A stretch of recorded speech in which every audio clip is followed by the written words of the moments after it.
CPR saved my life. Saved my life. Saved my life. I saved a life with CPR. Now it's your turn. I'm Dr. Barry Ramo with Project Heart Start. Those people were fortunate. Fewer than 10% of people experiencing cardiac arrest outside the hospital survive. In each of their cases, a bystander quickly called 911 and began compression-only CPR. In Seattle, Washington, the survival is as high as 60% from sudden cardiac arrest, in large part due to the large number of individuals trained in CPR and the rapid access to an automated external defibrillator, or AED. Project Heart Start wants to teach you life-saving skills so that your community can become just as safe as Seattle. Project Heart Start will teach you 4 life-saving skills: how to perform the new CPR that we call compression-only CPR, how to use the AED, how to recognize the signs of a heart attack and what to do, and how to save the life of a choking victim. So let's start with CPR. You know in the past that CPR was extremely complicated. You had to remember the number of breaths, the number of pumps.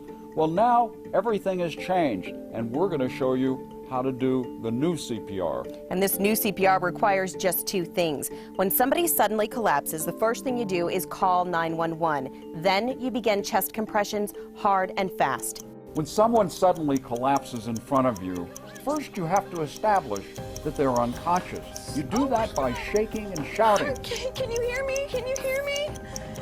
You need to call 911 as quickly as possible. Now, if you're by yourself, you have to call 911. But if not, order someone else to call 911 right away. Okay, let's go through the entire scenario of what it means to do the new CPR. When you see somebody collapse, it's hard to believe that it's real. But that's where the reflex action you learned today comes into play.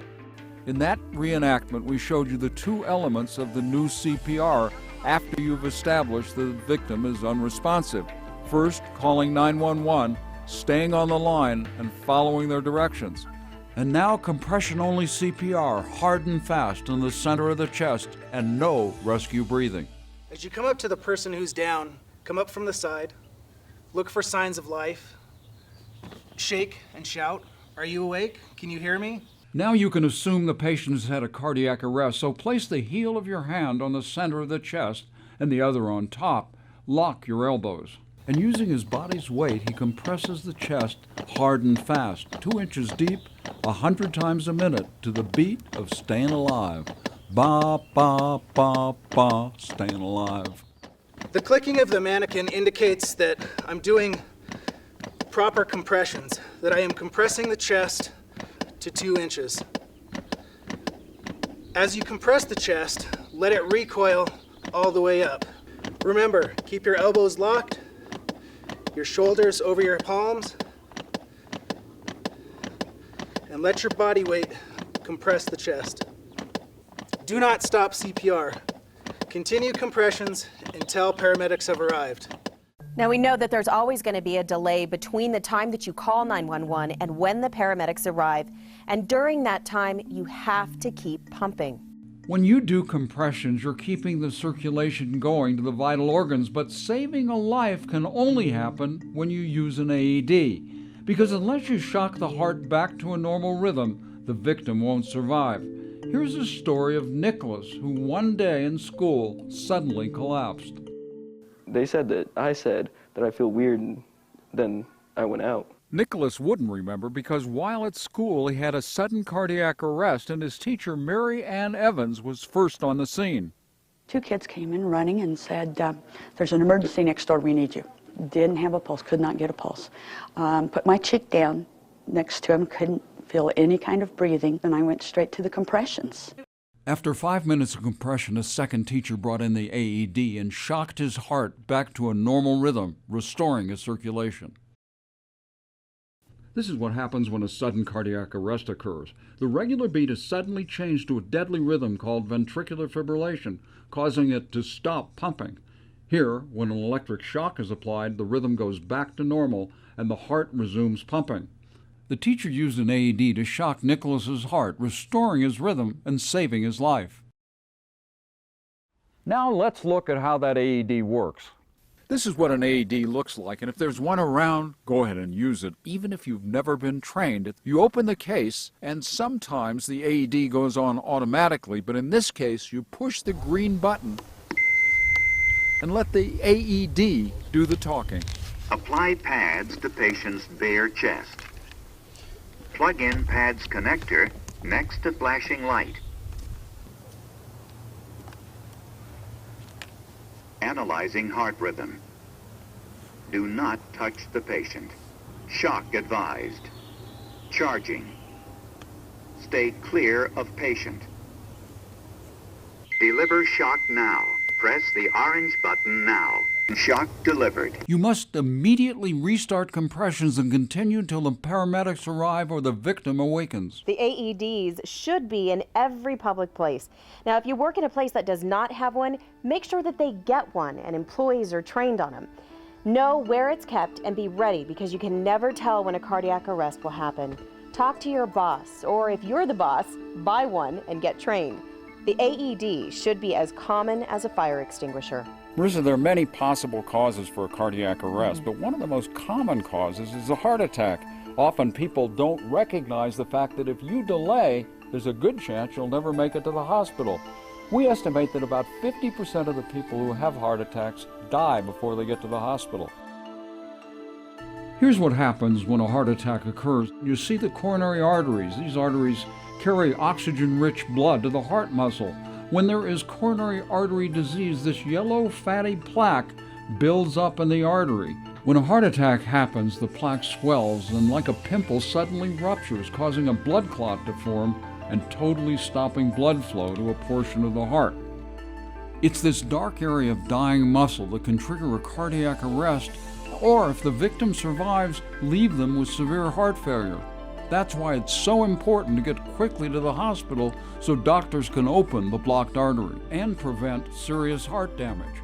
Well, just as you couldn't believe that somebody you were watching was suffering a sudden cardiac arrest, most people don't want to believe that they're actually having a heart attack. They want to call it something else. 5 years ago, at the age of 46, I was exercising and started to experience some heart symptoms. Basically, chest pain and sort of an ache in my left elbow. And I ignored it for a few weeks, like a lot of women do. The symptoms of a heart attack aren't always so easy to tell. It's not necessarily an elephant sitting on your chest. And finally called my doc, and she said it's probably acid indigestion. It might be a burning, aching, or squeezing sensation.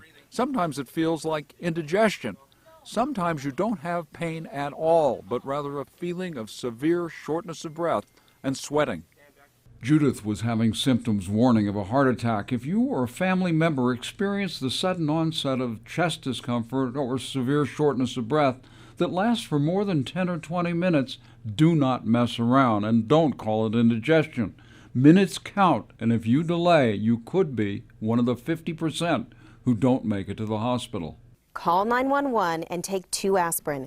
Do not drive yourself to the hospital unless there is no choice.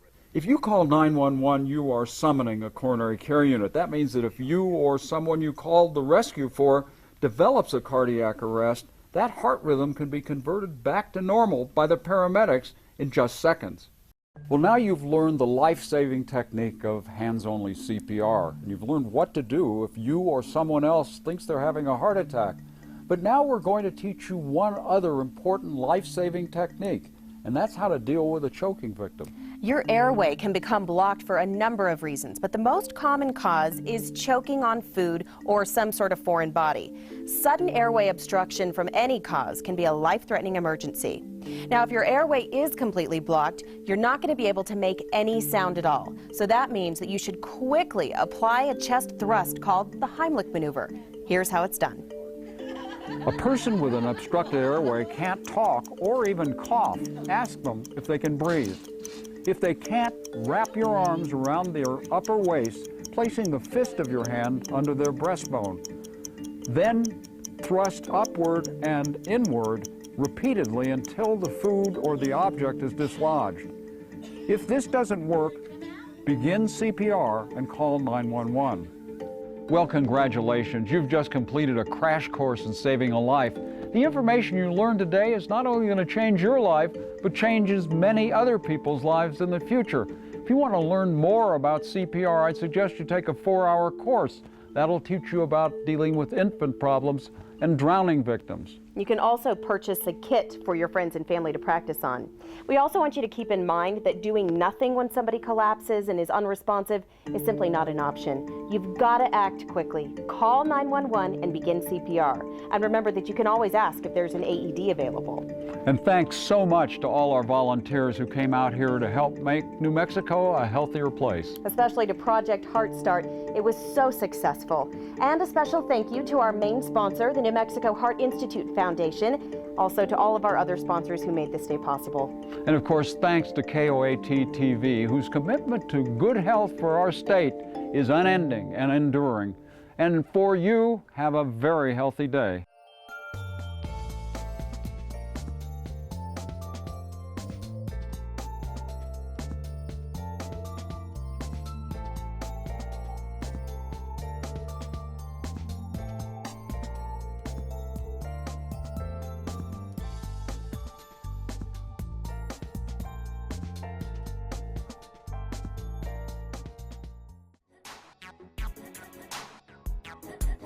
Yo, I'm Dr. Ray Moe. There's a new CPR you gotta know. Don't let the time get past. Call 911 and pump hard and fast. No more counting, no more breaths. Keep on pumping till you see the EMS.